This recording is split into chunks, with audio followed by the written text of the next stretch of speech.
I'm Ganga Jaji. I am the lead singer of our collective.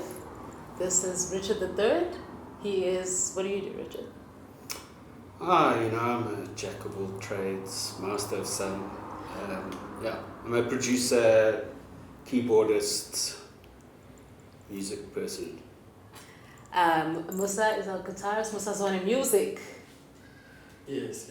What do you do? You said we must do it. But yeah, I'm the lead guitarist of the band. Yeah. Trying to get recruited here, but continue. I'm joking. Okay, sorry guys. I approached Richard not many years ago, like 3 years ago. We were young then. We were young back then, and I wanted to do Afro rock, and Richard said, I know how to, like, what makes rock Afro rock, and he birthed this incredible sound. I don't remember this. He really doesn't. Like, every time I tell the was story, drinking one night, and then I was right. I did it genuinely. It's not even jokes. And then so I forgot you. Every time I tell the story, because I sent him a demo, and I was like, because I found like this instrumental of like a rock thing on YouTube, and then I sang over it, and then he was like, what if we add Gqom? And then I was like, I kept quiet for like a while. Then you were like, okay, here it is without the Gqom. And I was like, nah, like I get onto something here, like let's vibe it out. He never remembers the story. We're really not that interesting. I think the music speaks for itself. No, we're interesting. We're interesting. I like novelty. Like, for me, I really appreciate things that are unique and speak for themselves. And when I heard the sound, I knew that this had, truthfully, in this way, had never been done before. And it spoke true to South Africa in terms of introducing uniquely South African sounds. But it also spoke to my love of live music, of rock music, by adding the guitar. I think, and the fusion aspect of it just made it feel like home, something that the South Africans can like call their own rock music, Afro rock. Many people have come before us and have done incredible things, have paved the way. The Blackjacks, Shameless have done incredible stuff as well. And I think we're just continuing that legacy. And had it not been for the forefathers of the sound, I don't think we would have had the courage or the platform or even the opportunity to explore to this degree or this level. I think it has to a degree been done, or maybe it's more along this lineage. I produced music for Spook Matabo and played in a band with him. This is in like 2010, 2009, and then we because we were listening at that stage, listening to a lot of like Mujava. Mujava had released this hit called Township Funk, which got so massive, like around the world. It was like unbelievably big track, played everywhere. Every DJ in the world was remixing it. But a lot of the DJs who really liked it at that time were these like, and these are the kind of DJs I like. These like indie rock electro DJs, and they just heard Township Funk and they've lost their minds. There's so many remixes. The remixes, whether it's from Diplo to Errol Elkin, I think Diplo, but I know that like Errol Elkin loved it. Massive track, and you're like, this is like actually an alternative, very hard sound, and then it changed the way I thought about South African music at that point, and I was just listening to even like Cleo at that point. This is in a way quite a hard alternative sound, even though it's very mainstream here. So it's at that time, I played in a group with Spook, and then we got a guitarist, and then he got signed to Sub Pop, which is like, at that time was like Nirvana was the original label, and was making that kind of sound. And then he even went on to form another band with Spoko. Fantastic. And that guitarist. The thing is, that's the sort of mix of kind of, let's say, homegrown South African house music. And it all comes from house music becoming Bacardi, later Gqom, all that stuff. It's all this of the same lineage, you know, but mixing it with alternative, edgy elements, and that's probably, even though I don't remember where my head was, but like, let's mix this stuff. It actually makes sense. I've done it. People love it. It's maybe maybe it's still the case now that we've lost that a bit, maybe, or it's not as it's happening still, because like you go and DJ Nega and it's hyper. So yes, but I feel like I'd like to get back to when that energy where people are like really loving it, as opposed to feels like maybe, and I could just be my perception, that things are maybe a bit too demarcated now. Like Gqom is Gqom, you know, and piano even with piano, or goth is goth, or, exactly, you know, like because back in the day we were all just like together. You whatever genre, it was always like back to the same place. So I like it. I mean, the mixture of electronic music and live. It's both my worlds. Yeah, of course. It's a long-standing history of that stuff. I've always loved it. I personally have always gravitated to electronic music more than rock, but that might have been for other reasons. But because I didn't really connect with rock music. But the mixture of the two has always actually been my reason. Whether it was the Prodigy back in the day, whoever, you know. This is for me. This is part of like my lineage of sound. It's just we've gone back to dingy nightclubs and things, you know, because maybe it has been lost for a little while and it needs to be remembered. So for me, I always loved rock music, you know, and then I started listening to rock music. As I grew up, I believe rock music was the white people genre, you know. And then I stumbled upon a band named Blackjacks, and then I started believing that there is black people playing this music. So after that, I started picking up the guitar, and then for me, I always wanted to bring a new sound into the genre, because it always has its own subgenres, you know. How do I bring a sound? I influence it with the sound I'm listening to, like the Maskandi, Kwaito, you know, because every band that was coming up, it was sounding like another American band, you know. It was sounding like, but how do you come up with a sound? You influence this distortion with Kwaito and write music, and then we hope people are gonna love it, you know, because you love it. So that was the inception of Shameless. There's a guy who works here, it's Gqom, you know. So we used to chill together. So he was like, imagine a Maskandi rock band, you know. And then that's the inception. And then I started writing music alone before meeting the band. And then we bumped into each other at a jam session, and then we started jamming, you know.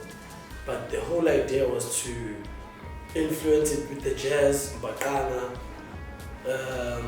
rock and roll, you know, because I was like, what do you call a South African rock? You know, there's Blackjacks, you know, there was bands like Rebirth, there was bands like DMDC, there were bands back in the day, you know, and they were influencing it in their own way. So how do we become unique? And we didn't plan any of the things, you know, we just kept on writing what we were seeing, and then that came out. So it's also, Shameless is also part of like a lineage as well. So it's, So I have a question. Actually, it's an important question, because I remixed a Malian band, and I remixed them into like electronic, Mali, whatever. And they asked me, they were going to release the song, so what genre should they put in? Because when you release the song, they're going to ask you, they're not going to let you explain. You have to choose. Which genre. So with you guys, like, what do you do if you have to? It's a nightmare. Yes. It's an absolute nightmare. I'm like, there's no Afro rock, first of all. That doesn't exist. Okay, then there's piano. There's no Gqom, and then like there's no like Afro electro, and then they put it under like world or other. it's I hate putting my stuff out distribute because I'm like, You have two choices. okay. It's two things. You have two choices. So it changes. So I think Awema, I said fusion or Afro. Maybe you can say Fusion. Afro House and then the other one you say I did alternative. say Afro House and alternative. Yeah. That, But like- that's a good selection. Yeah. But can they just be Afro rock? Like, is that so hard to just... That's not It's not so difficult. It's not... Oh, yeah. Afro alternative. So So that's the hardest thing because I also don't think this music we are making is rock. You know, it has its own name. I don't know yet because it has elements of rock and Gqom, and she's singing. You know, Gqom usually is we deal with hooks and spoken word and rock and roll. There's a bit of singing and screaming, but now we're taking 3 words, putting them together, and then Because I'm a singer, like, and I grew up watching singers, appreciating singers. Like my favorites are like Christina Aguilera and Skanka Nancy, Skin from Skanka Nancy. She sings. She's one of the ones who did it. Yeah. Yeah, it's like it's those influences. Like I Those always are my say, like I influences, can't yeah. actually make a real pop track. I can't do it. I don't have the skills and Fruity Loops. And I'm influenced by it, but I don't make the real thing. Nkulego's my favorite track as well. I think it's the first song we worked on together. Yeah. Because the other songs I got there with the guitar Yeah. composed, so I had to play what I got. So Kululego came as a beat, and then I had to add my influence. It was my first time adding influence into Ganga Jaji's song, and I felt like this, like it's opened. Like it's open. I can do whatever I want. I can make it a metal song. I can make it a Maskandi song. So that's why there's when I play it, there's punk. At the beginning it's punk, and then it changes. I'm picking the strings, and then I'm just trying to influence a lot of sounds into the song, and then it also goes, like it's pumping, it's like hyper gold. Because that's what what was the inspiration? Oh, I just remembered now. Yeah. So this is the story of it. So we had released this track Awema, Yeah. but then you sped it up in a TikTok video, and that was more popular than the original. Because TikTok, they're into these things. It was like, right? And then we were like, oh, this is like fast. It's right. No, they like it sped up. Okay. Yeah. So I had this old track, was very rudimentary from like 10 years ago, and I just sped it up, and then he just wrote. We just put all. Actually, we were at your place. House, And we just recorded all this guitar. And And how did it end up with that like breakdown? With I think I just did it. I just kept on laying guitars, and then went to the cut it. And also I cut it. You were in when we were editing. You were also there though. Yeah, remember? We were like, let's put it here. Yeah. And then when I got it, it was so good. Like the instrumental was so good. And then they were like, okay, Tapsile, it's time for you to try. And I was freaking out. I have never been more nervous to write a song in my life. And I was like, oh my God, I'm going to completely ruin it. I'm going to fuck up the song and I'm going to ruin their dreams. And it turned out to be the best. Yeah. That I fucking love that track. So, yeah. I just want to say I couldn't do this without these people. And they put up. When I got the music first time, I was like, what is going on? Yeah. What is this guy doing? Who's playing this? And then I'm like, I'm listening with my life, chilling there. Like, I've heard music, but what's this? Yeah. And then I start jamming. I'm like, oh, it's playable. It's in my smooth. I told you. I was like, there's this girl, man. She's trying to do. We'll see. I think it was the first gig, Soweto Punk. It's like, let's see, I still don't know what I'm trying to do. Yeah, let's see, because I also don't know. And then we played, everyone was dancing. I was like, wow, Yeah. wow, that's nice. Yeah. But I'm grateful for their support. I mean, I'm a difficult person. I know what I want, and I make it clear when I don't want something and I don't like it. And yeah, You're an artist. they've really traversed this path with me, and I'm super happy. But we're also artists, you know. That's actually the thing. It's like, you're not, but so we also temperamental. Well, I am. Yeah. I'm emotional. Musa's the calmest one here. I think he keeps us. He kind of keeps us together. But Richard is calm too. No, you have seen another side.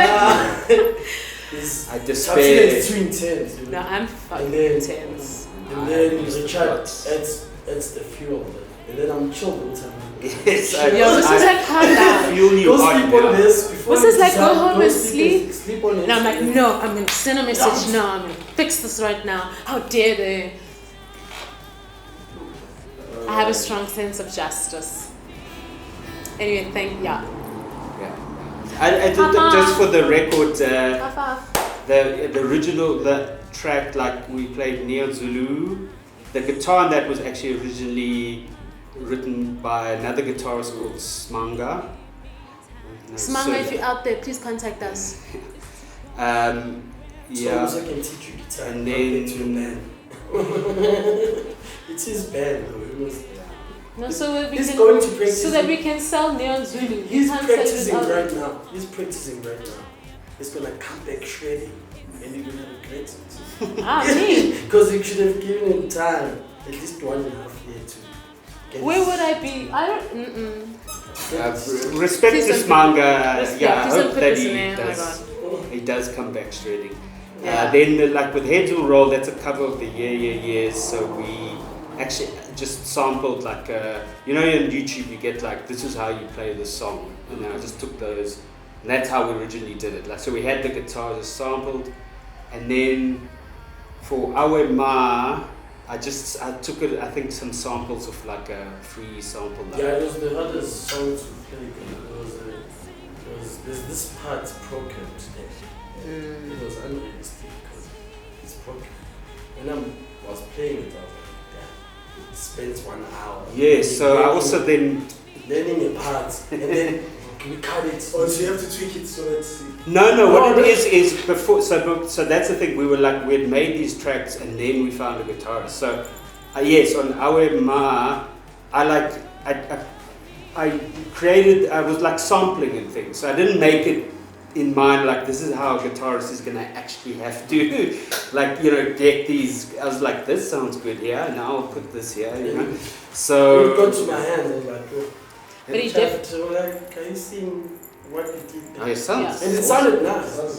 Yeah. And then I worked around it, Yeah. and I made it sound closer to the original. Yeah. You If you listen to definitely the rose original to the. and listen to it, it sounds similar, but Yeah. there is at least 3 notes Yeah, I'm it's missing because they are too fast. And And then it sounds like. Is it. now that's it. We hold it. Yeah, but. It sounds like. I wanna be your dad. Yeah. That's that part. Like. Interesting. With but It's those 3 chords. Yeah. Those 3 chords. Yeah. Awe Ma, the version that just came out though, is we replaced the guitar, like then Oh, yeah, worked on Musa it for, wrote it. and then he Yeah. performed. So Yeah. it's not the samples. Yeah. And then with Neon Zulu, just like, because that's, I think, the most powerful for me lyrically.